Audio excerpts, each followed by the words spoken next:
Okey, so insya-Allah kita boleh mula dengan kuliah kita malam ni, sambungan dengan semalam.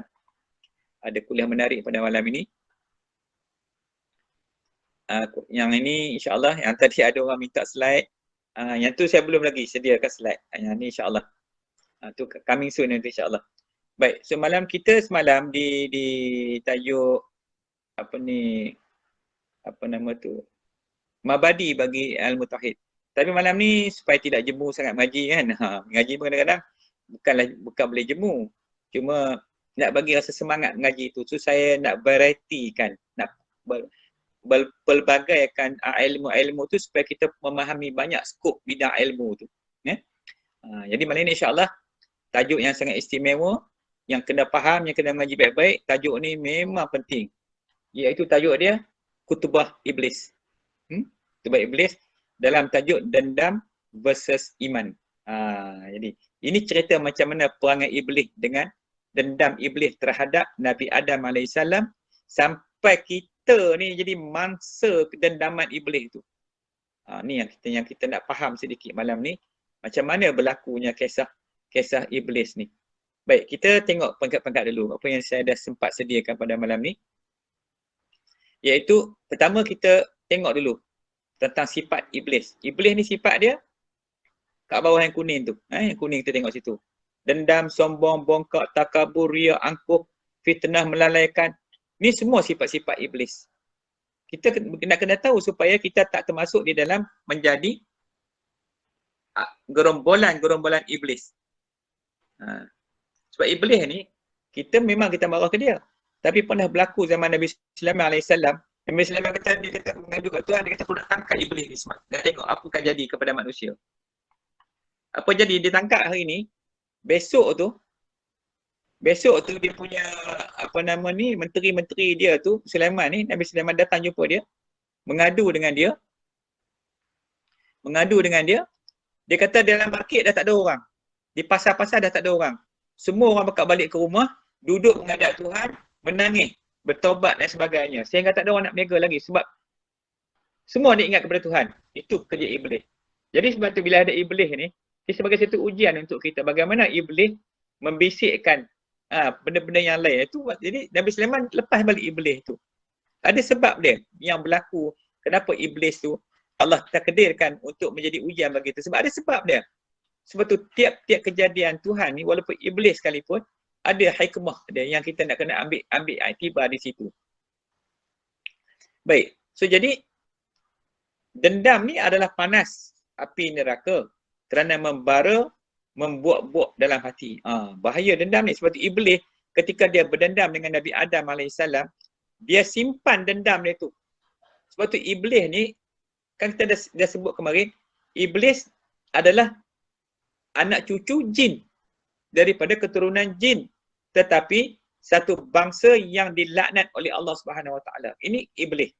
Itu dipanggil, bila disebut iblis saja, kita kena sambung di belakang dia, laknatullahi alaih.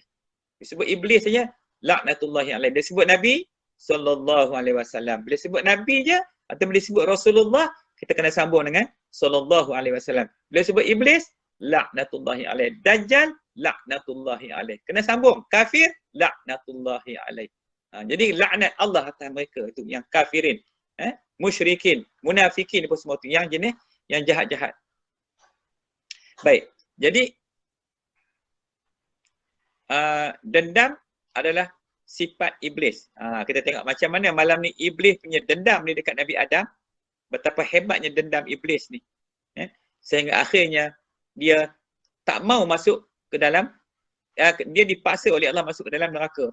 Dan dikisahkan Allah ni, Allah nak tunjuk kat kita, ketika iblis berada di dalam neraka, Allah bawa keluar iblis tu, Allah kata kat dia, wahai iblis, sekiranya kamu sujud kepada Adam, aku bebaskan kamu daripada neraka tu. Iblis kata apa? Aku tetap tidak mau sujud kepada Adam. Macam itu punya dahsyatnya. Dah merasa azab dalam neraka dah. Tuhan bawa keluar, masih lagi dia tak nak sujud kepada Adam. Nak bagi tahu bahwasanya inilah ketetapan Tuhan. So jadi bab-bab macam ni kan Allah dah menetap siapa akan masuk syurga neraka, kita tak boleh nak fikir. Kena serah kepada Tuhan sebab ada sebab-sebab dia. Baik. Jadi Sebab tu dendam, kerana dendam terhadap Adam lah Iblis dilaknat oleh Allah.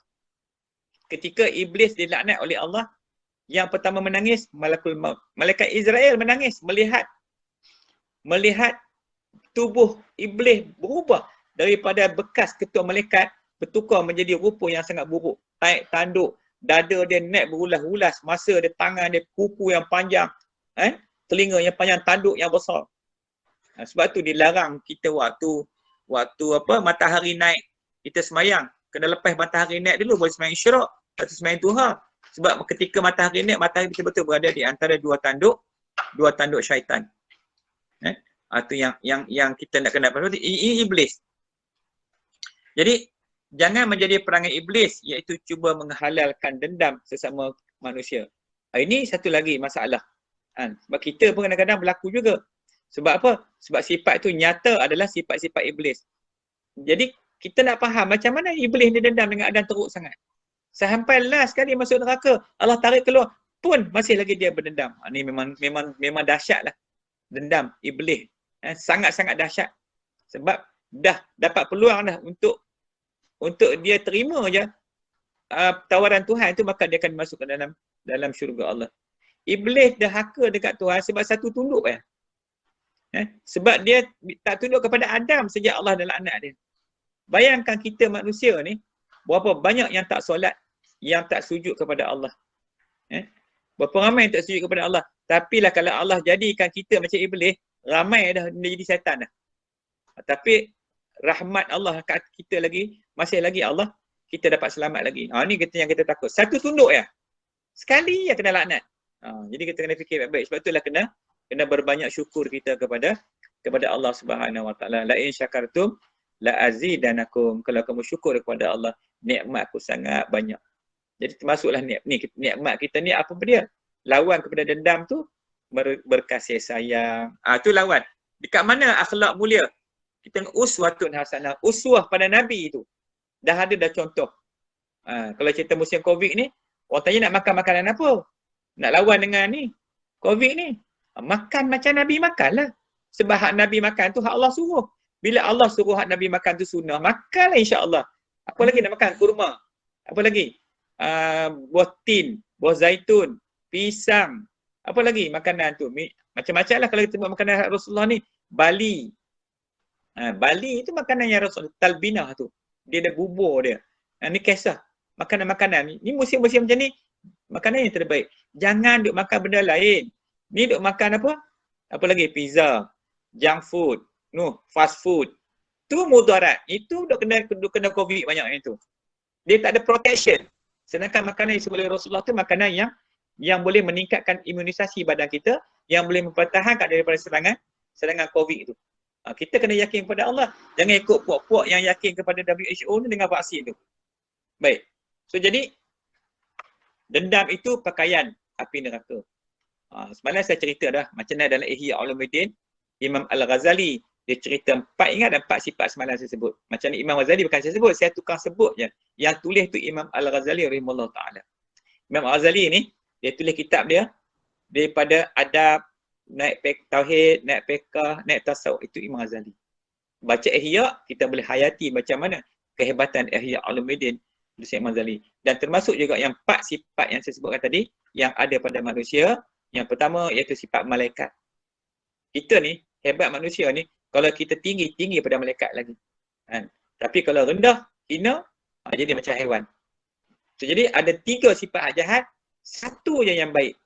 Yang 3 tu sifat syaitan, sifat babi, sifat anjing. Duduk dah kat 3-3 ni kat kita. Nak buang macam mana sekarang ni? Nak buang macam mana? Ini persoalan yang kita nak bincang ni. Sebab tu kita bawa masuk tajuk iman. Iman adalah protector. Iman ni penyelamat, pengawal, penjaga bagi hati kita. Sebab tu iman kalau tak masuk dalam hati tu bila jadi jahat, maka jahatlah mulut, jahatlah mata, jahatlah telinga, jahatlah tangan, jahatlah kaki. Jahat segala-galanya jadi jahat sebab hati itu tidak dikawal oleh iman. Iman bila dikawal hati, maka keseluruhan anggota tubuh badan kita jadi manusia yang sangat baik. Orang tengok kita pun orang suka kat kita. Sebab tu orang beriman ni kalau kita tengok, lain. Tengok muka dia sudah. Kadang-kadang dengan nama sudah. Sebab tu bila kita sebut nama-nama tadi, yang kita baca tadi. Assalamualaikum ya Rasulullah. Sebut nama Nabi itu sudah. Ini nama orang yang ahli syurga, orang yang beriman kepada Allah. Salam kepada Khidir. Salam kepada Nabi Khidir. Salam kepada Syekh Abdul Qadir Jalani. Kemudian salam kepada Asyabul Kafi. Kan? Jadi kita menyebut-nyebut nama itu mendatangkan rahmat kepada kita. Sebab mereka ni adalah orang yang beriman kepada Allah. Nama kita berkat tak? Orang nak sebut tak nama kita? Orang sebut ada, dia tu tak payahlah. Nampak macam tu. Orang keji kita. Jadi masalah tu masalah hati. Perangai iblis tu. Sekarang ni apa kita tengah mengaji ni. Kita tengah belajar ni. Memanglah kita ni degil sebenarnya. Kalau orang kata kita baik tak? Kalau kita tanya diri kita, aku ni baik tak? Kita mesti kata aku ni jahat. Payah kita kata kita baik. Sebab kita pun tahu kita jahat. Tapi kadang-kadang kita tak boleh nak kontrol. Dia keluar sendiri. Bukan dia keluar sendiri sebab iman tak pengawal. Kita tak ada pengawal. Syarak tak ada kat kita. Iman tak ada masalah. Semalam kita dah bincang tentang akal. Akal ni yang kita nak fikir ni akal kena ada syarak. Akal kalau tak ada syarak dia jadi terlalang. Dia boleh kiri kanan, boleh kiri. Maka syarak mengawal akal. Begitu juga dengan hati. Iman kawal hati. Tidak hati jadi jahat. Sebab tu kena terima iman. Kena masukkan iman dalam hati dulu.